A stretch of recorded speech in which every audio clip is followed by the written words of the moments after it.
दोस्तों ये है पहली वीडियो निकोलस मदुरो की जिसे अमेरिकी सरकार ने इस टाइम पर जारी किया है और इसमें आप देख सकते हैं कि वेनेजुएला का जो आदमी राष्ट्रपति था कल तक, आज उसे हथकड़ी में बांधकर लाया जा रहा है और दुनिया के ज्यादातर देश इसे कंडेम्ड भी कर रहे हैं। यहाँ तक कि रूस और चीन ने तो निकोलस मदुरो को तुरंत छोड़ने की बात कह दी है अमेरिका से, और साथ ही उत्तर कोरिया जैसे देश अमेरिका को धमकी भी दे रहे हैं। वहीं भारत और यूरोपियन देश इस टाइम पर चुप है एकदम, ना ही कोई समर्थन कर रहा है और ना ही कोई खिलाफ बयान दे रहा है। लेकिन एक बात जो किसी के गले नहीं उतर रही कि वेनेजुएला का राष्ट्रपति एक किले में रहता था, लिटरली स्टील का किला था उसका घर, और ये बात खुद डोनाल्ड ट्रंप कह चुके हैं। और उसके घर के आसपास हजारों सैनिक तैनात थे, भारी मात्रा में डिफेंस सिस्टम से लेकर बहुत ही ज्यादा बख्तरबंद गाड़ियां उसके घर के आसपास रहती थी। उसे आपने कैसे पकड़ लिया जिंदा, जबकि अमेरिकी सेना को एक खरोंच तक नहीं लगी। यहाँ तक कि अमेरिका का कोई भी एसेट पे, चाहे वो ड्रोन हो, हेलीकॉप्टर हो, कुछ भी डैमेज नहीं हुआ।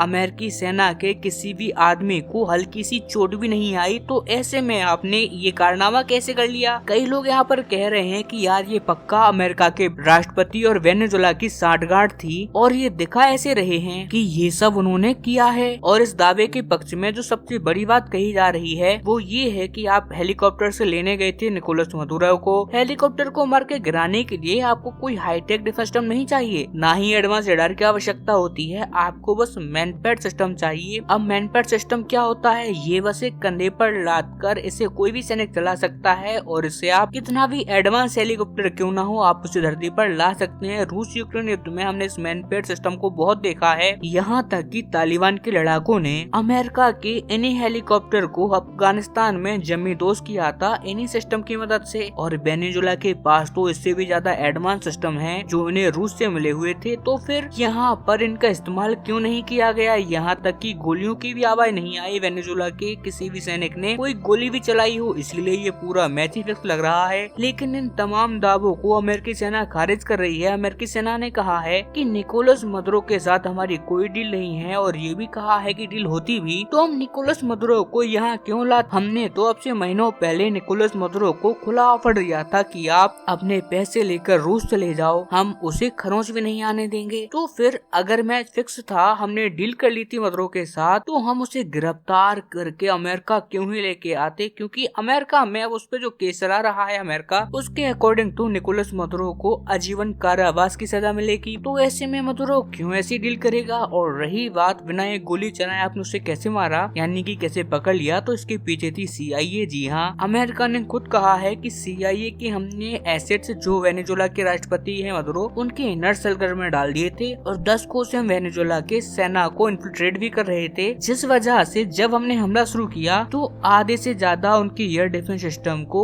उनके कमांडर्स ने ही डीएक्टिवेट कर दिया था, यानी कि एयर डिफेंस सिस्टम बंद कर दिए थे उन्हीं की सेना ने। यहाँ तक कि निकोलस मदुरो कहाँ है, उनके घर के अंदर की स्थिति क्या है, उसका प्रॉपर 3D आउटपुट था हमारे पास में। और ऐसा ही 3 प्रिंटेड घर हमने अमेरिका में बनाकर अपनी डेल्टा फोर्स से उस पर प्रैक्टिस भी करवाई थी। जी हाँ, इस तरीके की डिटेल दी है अमेरिका ने कि हम महीनों से प्रैक्टिस कर रहे थे कि कैसे वेनेजुएला को राष्ट्रपति के घर पर हम उतरेंगे, कैसे उससे डील करेंगे और कैसे उसे जिंदा पकड़ के लेके आएंगे। और क्योंकि वेनेजुएला के राष्ट्रपति के इनर सर्कल में यानी कि करीबी लोगों में हमारे एजेंट थे, तो इसी वजह से हमारा काम बहुत आसान हो गया। हमारे वहाँ जाने से पहले ही ज्यादातर अवरोध उन्होंने हटा दिए थे और इन्हीं कारणों की वजह से ये इतना जबरदस्त ऑपरेशन हमने अंजाम दिया है। तो खैर सच्चाई कुछ भी हो, लेकिन इम्प्रेसिव ऑपरेशन था ये, इस बात से कोई भी इनकार नहीं कर पाएगा। क्योंकि इससे पहले अमेरिका ने कई सारे और भी ऐसे तानाशाहों को हटाने की कोशिश करी है। आप सभी जानते हैं उनका हाल क्या हुआ है। अमेरिका सालों साल तक लड़ाई में उलझा रहा, चाहे सद्दाम हुसैन हो या उससे पहले